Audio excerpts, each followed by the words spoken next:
Well, hello, everyone, and welcome to the Hope Discovered podcast by CommQuest. My name is Bill. If you are new to the program, what we try to do here is provide a message of hope.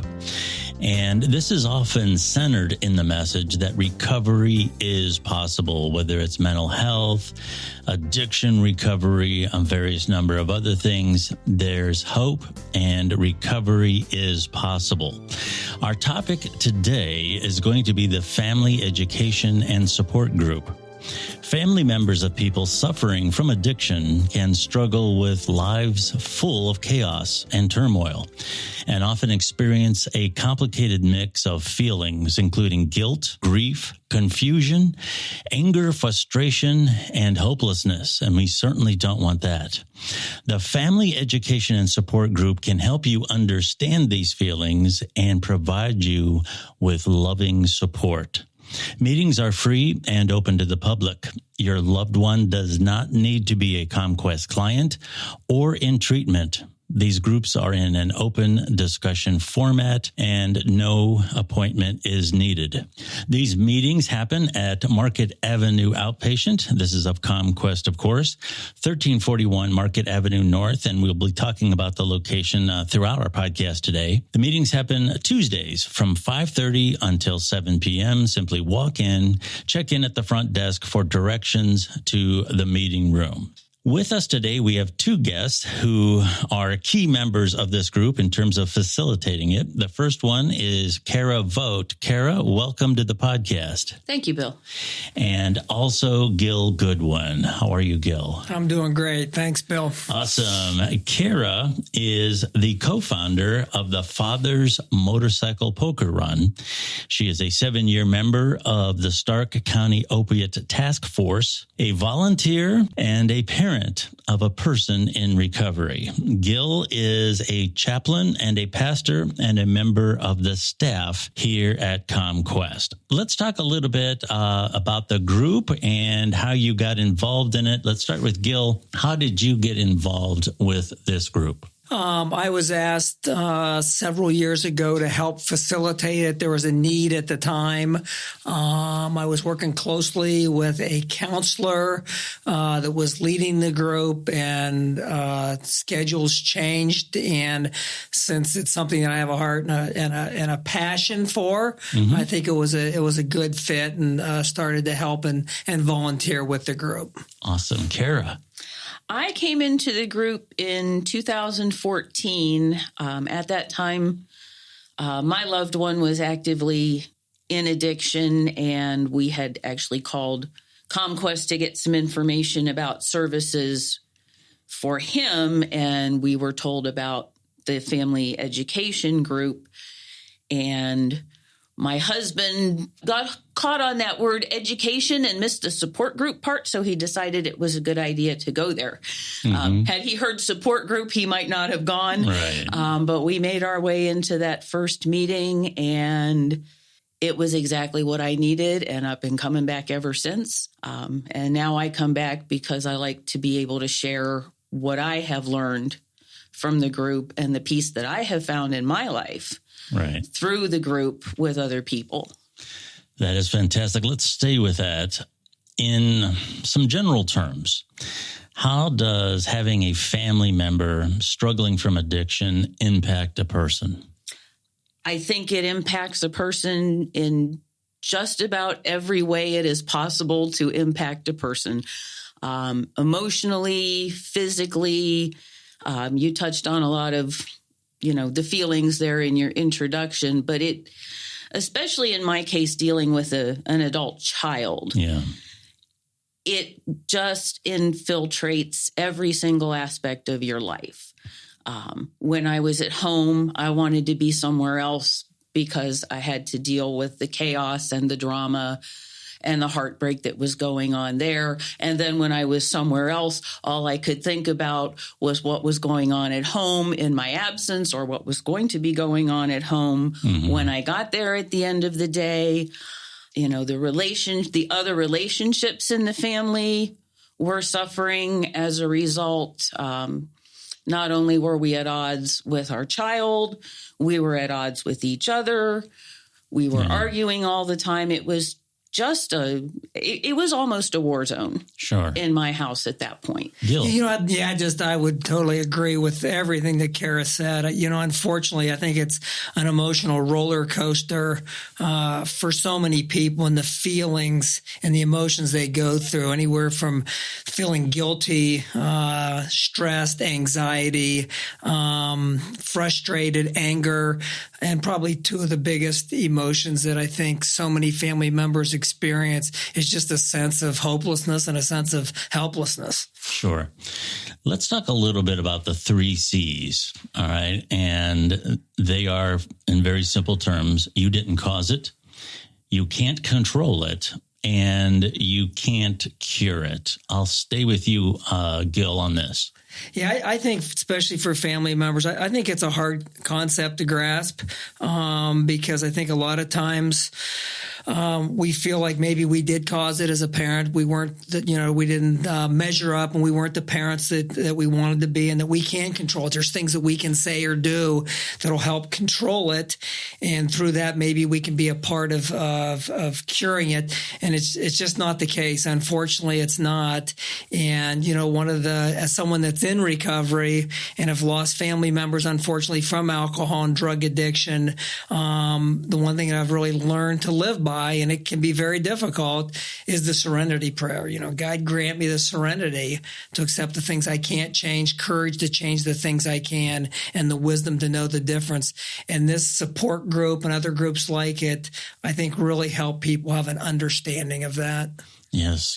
Kara. It sounds so simple when you list those 3 sentences, but it's not. Right. It's everything we do is so colored by our personal emotions, and at the root of all of it is fear. The fear that we're going to lose the person that we love. Right.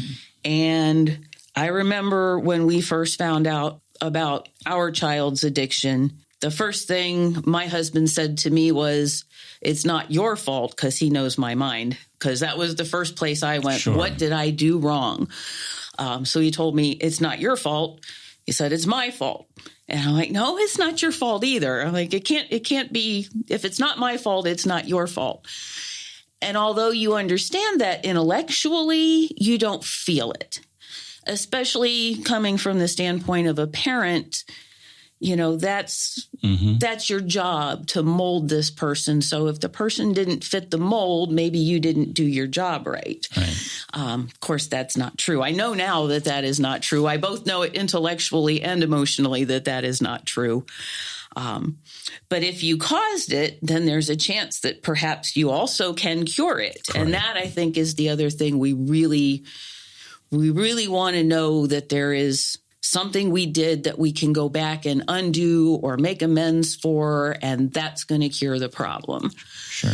And part of the misunderstanding for me, I guess, was in not understanding that it really truly is a physical disease. Mm-hmm. I had heard that expression, over and over again. Oh, addiction's a disease, addiction's a disease. I did not understand what it meant. I just kind of thought, well, because it's something you have to grapple with lifelong. That's why we call it a disease. I really didn't understand that there were actual physical changes going on in my child's brain that were causing him to do a lot of the things that he does when he's using drugs. And of course, understanding that is something that I got also from the Family Support and Education Group, and that made a huge difference. And of course, we also spend a lot of time trying to control this thing because we're trying to prevent death. Sure. Bottom line, if I can control it, I can keep this person alive. Right. Yeah, again, well said, Kara. I agree. Until I got involved with CommQuest, with this group, I didn't totally grasp the idea that addiction was a disease. And we're fortunate. I know at CommQuest and other behavioral health organizations that have some incredible counselors that understand the effects of the brain.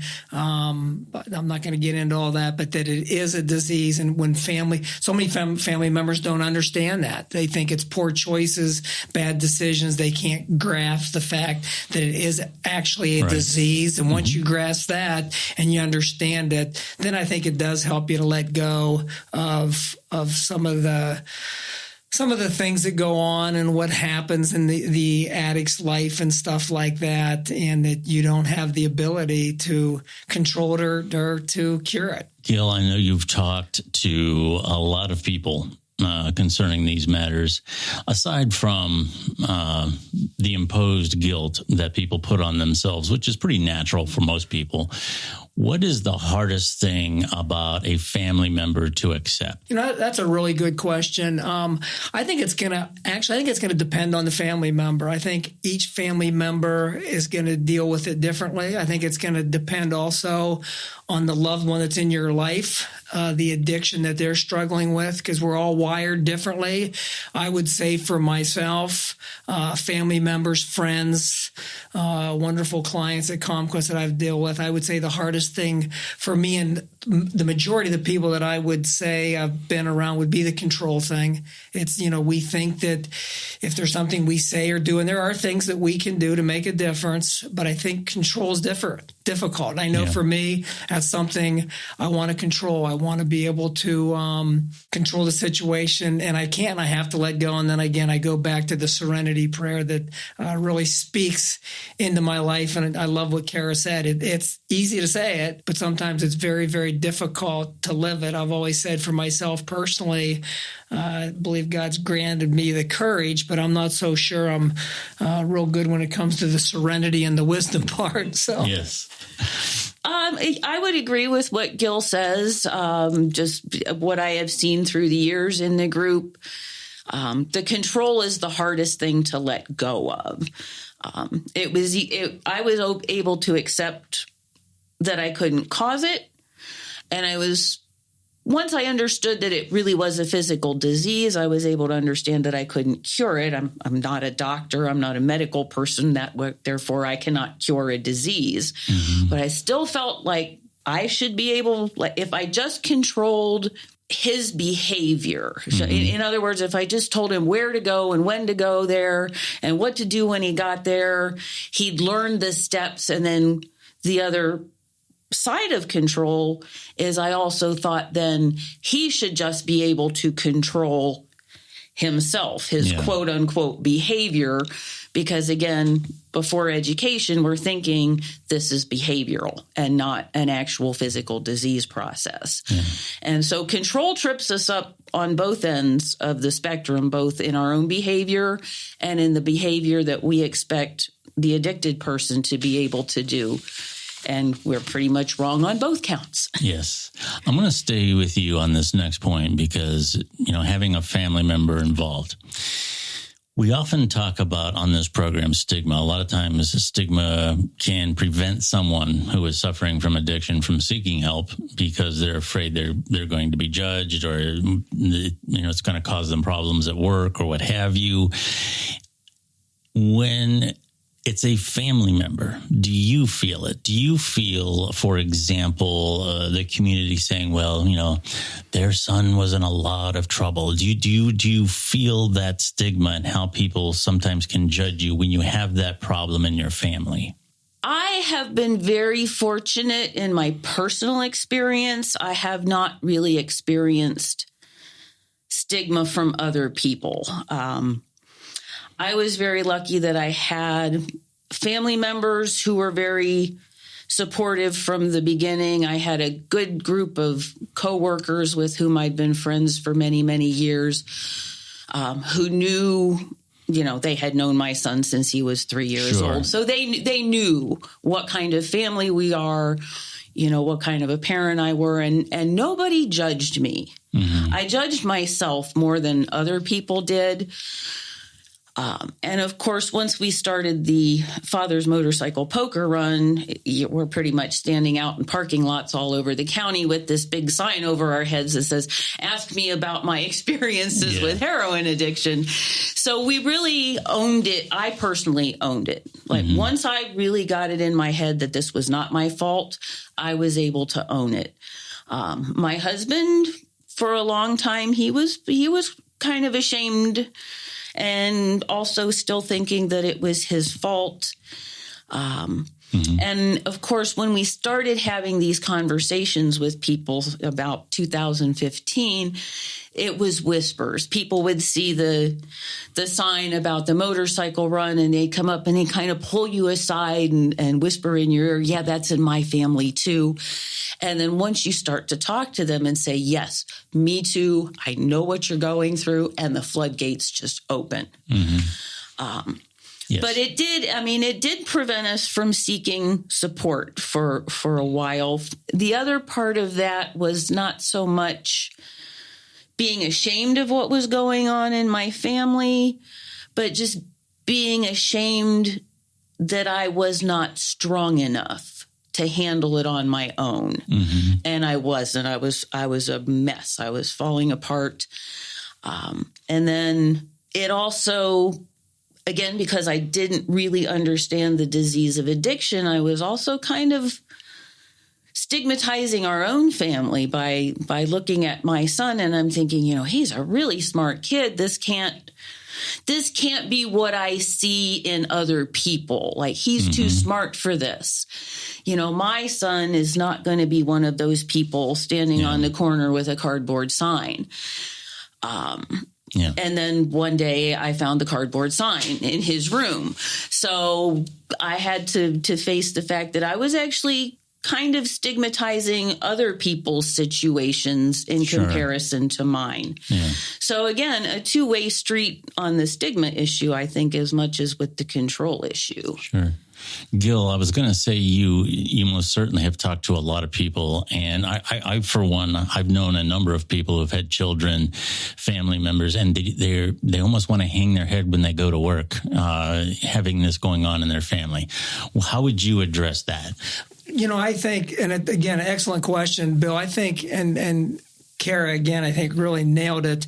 Although there's a stigma associated with addiction, whether it be drug or alcohol, I don't think it's nearly as extensive as it was maybe even 5 or 6 years ago. There's very few people that I can even think of that I've talked to that have not been touched by this one way or the other. Most all of us have someone that we know, either a family member, a friend, a church member, a coworker that has been affected by this. And I think the more we talk about it, the more we share and we open up and we have podcasts like this, I think it's going to make a huge difference. Again, just from a personal standpoint, I remember years ago when I started preaching on my own addictions.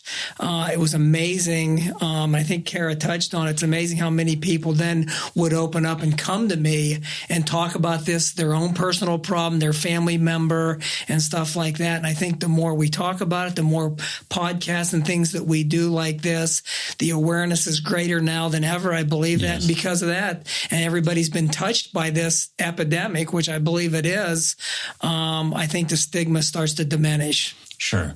And that's a great message. I feel that it has improved.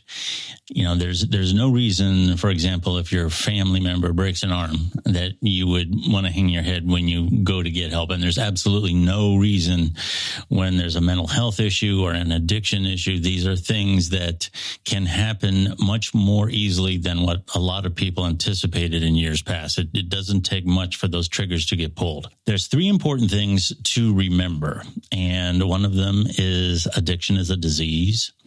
Addiction is a family disease, and addiction is a chronic disease. I'll start with Kara on this. You touched on it just a little bit before, but to summarize, addiction is a disease. Addiction is a chronic physical disease. And one of the things, even before I had the science of the disease, I was still going to Tuesday group every week, and though the drugs of choice are different for different situations, the affected family member is different in different situations. We're all telling the same basic stories about what we're seeing in our homes: the lying, the stealing, the stories that don't make sense, the negative behaviors that persist in spite of these horrific negative consequences that the addicted person comes up against,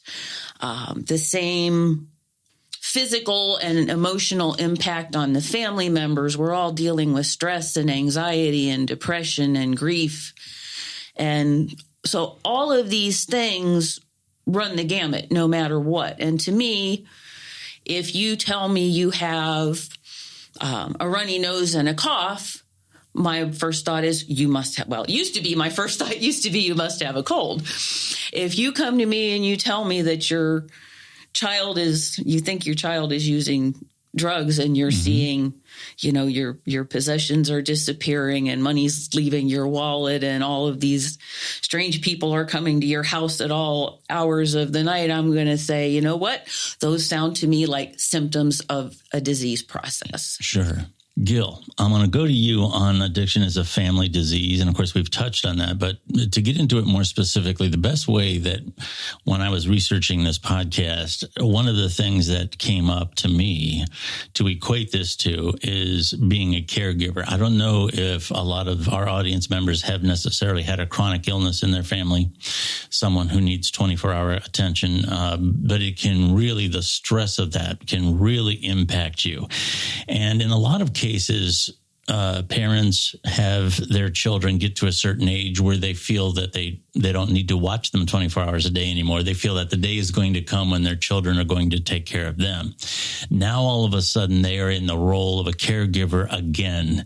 And that has to be very, very hard to deal with. Yeah, absolutely. And that's why I think it's so important. We were actually talking about it in our group last night, is I think that's one reason why self-care is so important. I mean, you have to take care of yourself. You have to do things physically, emotionally, and spiritually so you can be there for that loved one. But again, there's only so much you can do, and it can exhaust you. It can actually just drain so much energy out of you when you're all of a sudden you are what you feel to be maybe the caregiver for this person. And I think self-care is just so important to be able to take care of yourself on all three of those levels.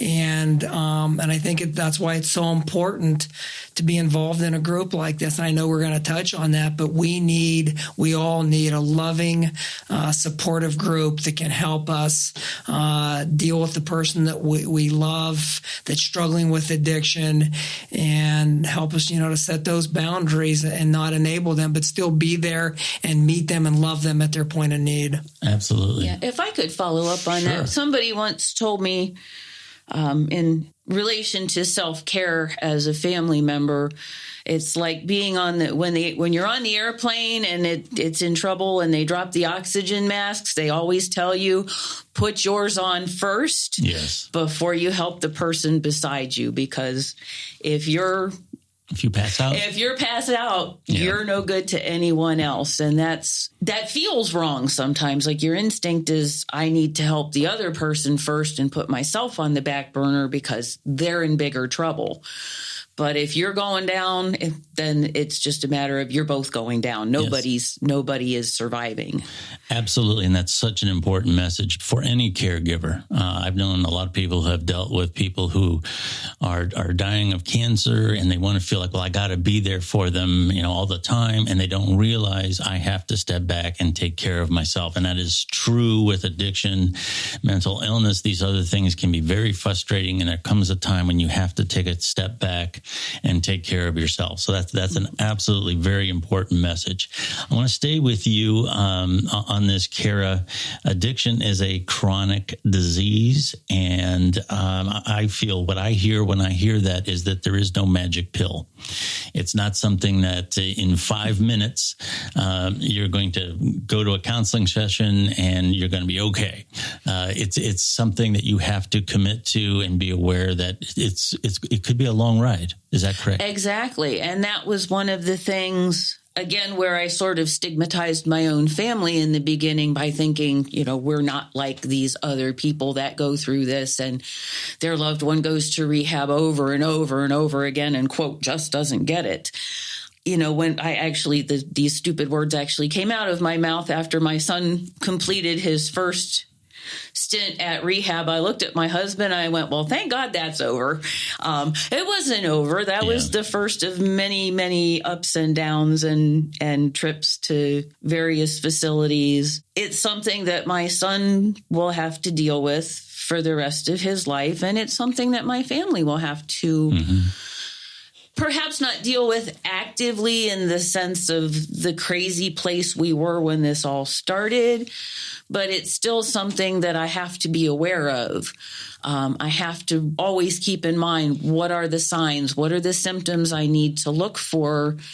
And how am I going to have to adjust my boundaries, my self-care, my family relationships in relation to where he is with the progression or remission of his disease at any given point in time. Does that make sense? Absolutely. Just to add to that, I think I've touched on it. I've been in recovery over 37 years now. And one of the things I relay to the people that I go see, whether it's at Wilson Hall or Deliverance House or at the Detox Center, is this is a lifelong process and journey. And there's a scripture verse that I really like that I live by, and I share it openly. It's 1 Corinthians. It's the 10th chapter, and it's the 12th verse. It says, if you think you're standing firm, be careful you don't fall. I've got a program that I follow every single day, and I share that with the people that I talk to, that I think we have to have a plan and a program that we're going to follow through every single day so that we can enjoy, living a sober life. Yes. And I think the other thing, I don't know if we've touched on it, the one thing we talked about addiction being a chronic disease, which it is, but the one thing that I think gives all of us hope is it's a curable disease. We actually have two of our family members that come to our group now on Tuesday nights. Between these two family members, I think each one of them have a loved one that both have almost 2 years of sobriety now. And I think that gives us all a lot of hope. That was going to be my follow-up question. In this, I'll say world, it's a worldwide problem, but here in Ohio, the opiate epidemic and other types of things going on have been a chronic problem. We hear all the time about the rates of overdoses and things like that. So what would be your message of hope to the community in terms of where we're going with this? Well, I think one, there's just, Bill, there's so much more awareness now than ever before. There's so many resources. One, for the family member that is addicted. There's recovery housing. There's intensive outpatient. There's medicated assisted recovery. There's a lot of behavioral health organizations that are doing a wonderful job. So I think there's a lot of resources and a lot of help. And for the family member, there's a lot of resources for the family members. Not only our group that I think's wonderful, but there's Al-Anon. There's a program called Celebrate Recovery. And so there's a lot of resources for hope and help if somebody wants to access it. No, and I just want to add to that, too.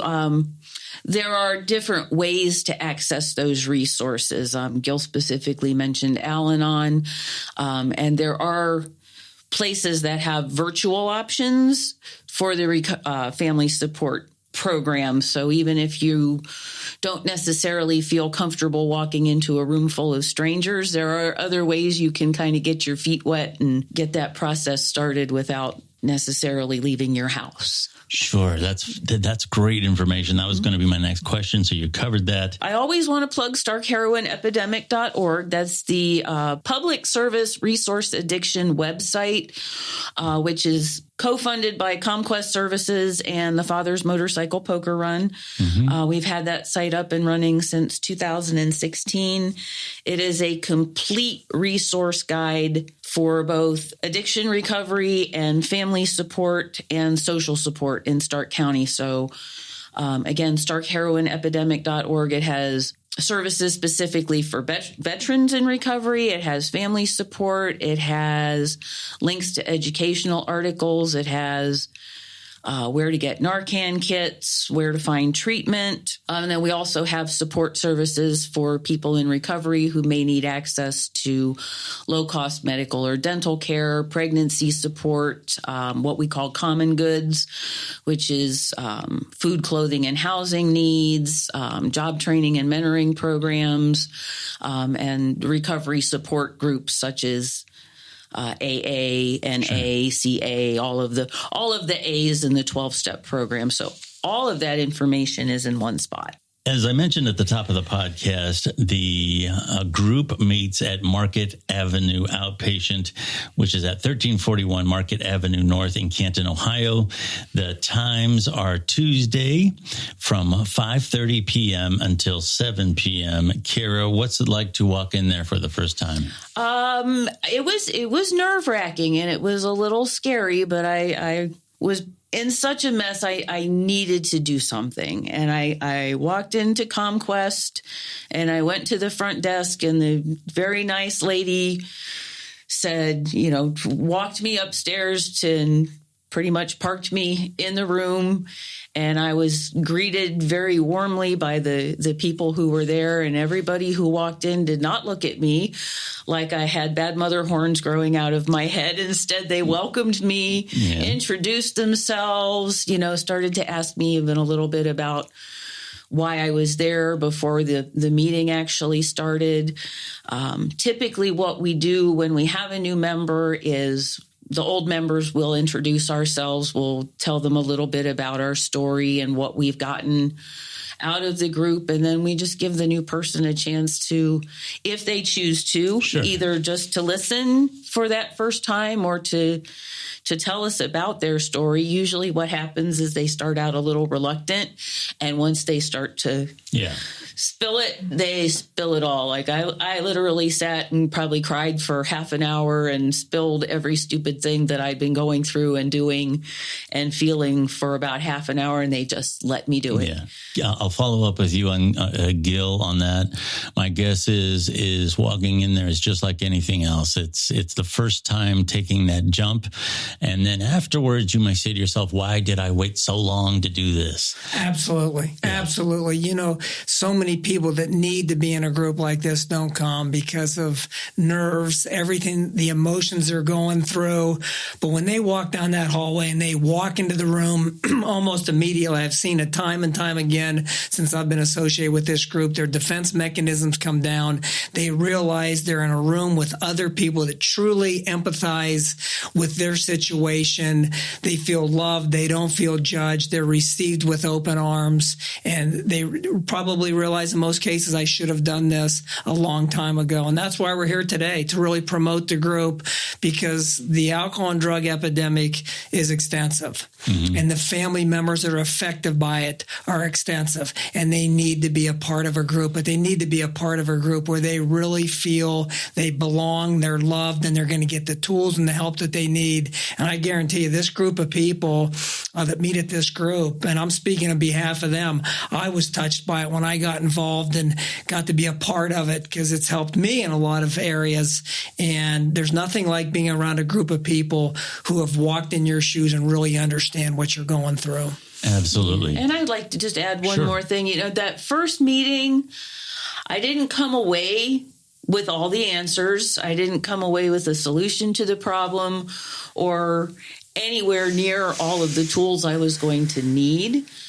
But I came away feeling better immediately, feeling better and feeling more hopeful and feeling like there was going to be a way for me to negotiate it. Sure. Absolutely. Go ahead. Yeah, there's actually a gentleman that came last night that's been coming for a while, and he shared with it, he wasn't going to come, then he was going to come, then he wasn't going to come. But after he came, he shared that he needed to be here, and he was blessed by it. And you can see it. You can see a visible lightening of the load. Sure. Right off the bat, just to relax the frown lines and a relaxation in the posture and just an opening up and a deep breath and a big pause, which is honestly what we all need first, is just an oasis and a pause from the chaos. Sure. One more thing I'd like to add about the family support group is that you do not have to be just a family member to attend. If you are also a person in recovery who has come from a family with addiction issues, or you still have perhaps people in your life who are close to you who are still actively using, this program can be beneficial in that circumstance as well. So it's not that we're all necessarily people with no history of substance abuse ourselves. So there's a broad range of applications for family support. I'm sure the audience can hear the emotion in your voice, Kara, and that speaks to the impact that this group can have. Once again, we are talking about the Family Education and Support Group. If you would like to know more about all of the things that we do here at CommQuest, I would encourage you to go to CommQuest.org. Once again, that's CommQuest.org. Talking to Kara Vogt and Gil Goodwin today. Thank you both so much for being on the podcast. Thank you for having us. Thank you, Bill. Appreciate it. You're very welcome. You've been listening to the Hope Discovered podcast by CommQuest. Thank you very much for listening, and we will talk again.